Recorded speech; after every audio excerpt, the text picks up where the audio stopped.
But the game that Pat and I want to sink our teeth into and talk about, that we both watched, I watched the entirety of this game, and then I went back and watched little pieces of it again just to make sure I was seeing things correctly. What a game. What a performance from Southern Oregon. Coach Burke Brown, the Raiders out in Ashland, Oregon, getting the victory over number 9 College of Idaho, 45-27.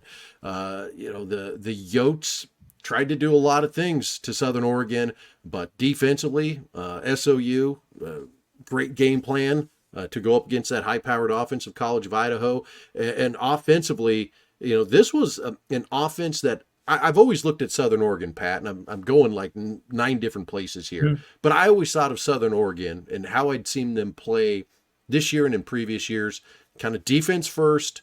The offense is going to, build off that, get things done. They've got some good ball players, but this isn't going to be a team that's going to wow you with their explosiveness. They wowed me with their explosiveness yesterday. This was a quality football team. And in the Victory Sports Network Top 25, I can already tell you they're going to be much higher than number 20 next week. It's one of those programs, and we had Coach Brown on a few months ago, and we were so impressed with him. Excited about watching this team this year. But we haven't really talked about them a whole lot. Obviously, we previewed this game last week as the obviously top 25 matchup. This is a real deal football team. And we talked about the amount of teams in the Frontier Conference that can win the league.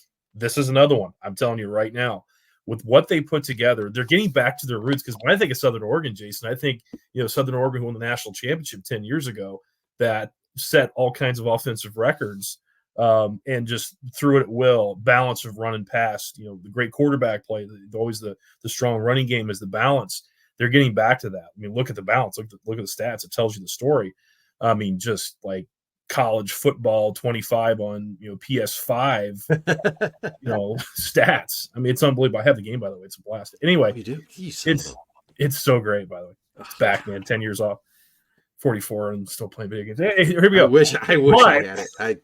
That's what you get when you have a 1-year-old. Sorry. Yes, crazy stats. Crazy stats. And it was so fun and huge plays in the running game. I mean, kind of weird plays like 4th and 1 plays. And College of Idaho thinks they have Yates stopped, and there he shoots out and he goes 50 for a touchdown. I mean, how many long touchdowns did Yates have? I mean, I think 4. I think all of his I think at least 3 of them were like 40 plus. I mean, they're huge runs. I mean, just big time plays. And let's go back. We talked about, you mentioned the defense. Coach Stint, Tyler Stint, good Indiana guy. We recruited him at St. Francis, ended up going to Marion. We lost that battle. Then we had to deal with him as a player. Then we had to deal with him as a defensive coordinator there for a bunch of years. Now at Southern Oregon, had a wonderful game plan. You can see one of the best players in NAIA. We talked about Andy Peters a lot in the show. They had an answer for everything. I mean, Andy's making throws. You can see just pinpoint accuracy throws.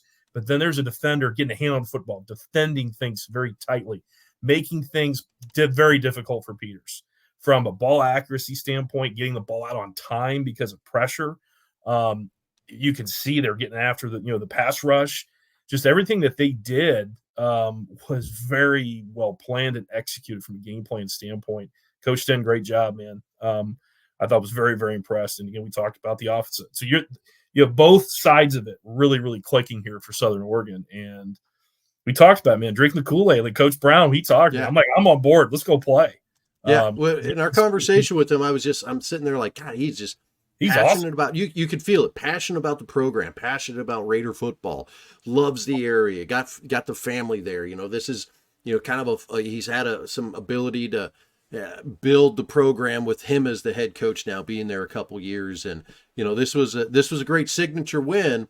Now, the thing that you always have to make sure in these programs, that not that Southern Oregon has newfound success, but this group of kids has not been to a national title. They have not been deep into the playoffs. Now you got to put it together back to back to back weeks. That's where you look at a team like Montana Western and they pull up a game like they did this week against Lewis and Clark.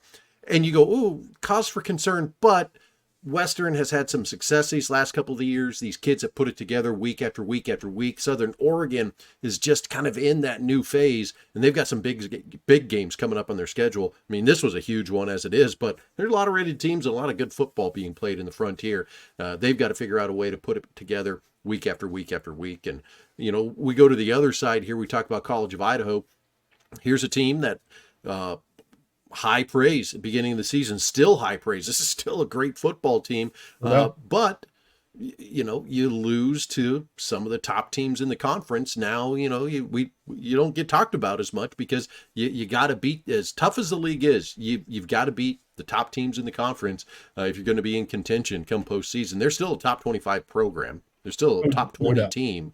But, they've got some work to do. The offensive line struggled against Southern Oregon. Defensively, they got ran on 293 yards by Gunnar Yates. I looked it up while we were talking there. His shortest touchdown run was 10 yards. Everything else was, long, big bursts, big wins. Yeah, College of Idaho has some tackling issues. There's some run fit stuff that they've got to look at. And again, we talked about Marion before. They've got to look at their run fit schemes and make sure they're dotting I's and crossing T's. I think there's some issues there. And like you said, College of Idaho, 2 weeks in a row now, here we are. And this is, welcome to the Dannelly and Donley podcast about the Frontier Conference. Yeah. NAIA that's Frontier Conference. We can talk about this the entire time. And every week we're going to have these huge matchups. And like, I know you had your Twitter battle last week with Montana Western folks, but it's like, this is all going to work out.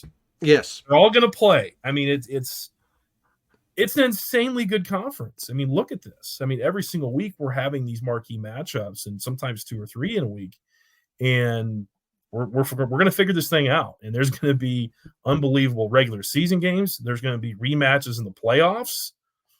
I mean, there's going to be cool stuff down the road here in this league. Yeah, I'm absolutely stoked for the level of football that we're about to start seeing, not just from the Frontier, but from the NAIA.